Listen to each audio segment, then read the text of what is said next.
I am an avid reader. I devour anywhere between 5 and 30 books a month on average on all subjects. I'm not picky. I will read anything and everything.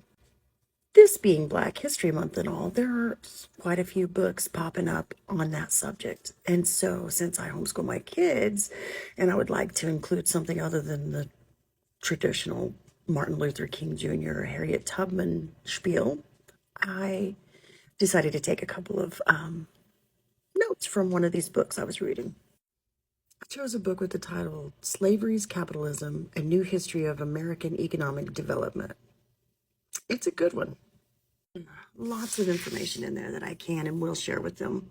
But the topic that I chose immediately was about a guy named Thomas Affleck. Now, he was a Scottish immigrant who had a plantation in Texas, very successful. And he came up with a plan out of his own necessity to keep a logbook of his slaves and their productivity. He came up with the very first accountant ledger. The terms that you use now are from him needing to keep track of his slaves.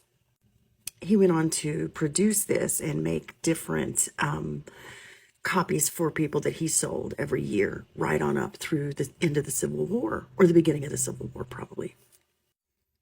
It included tips and tricks for how to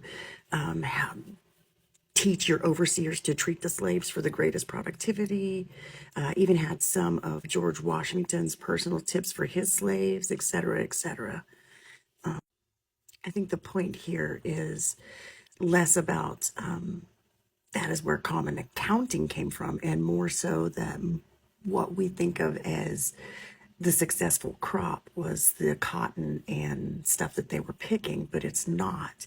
The actual product that made the antebellum South wealthy is the people, the slaves, those that they had to keep a ledger book of. They didn't keep a ledger of all of their crops for a long time.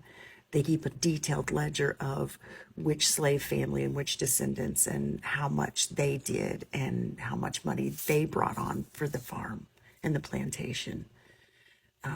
It really was about people, not crops.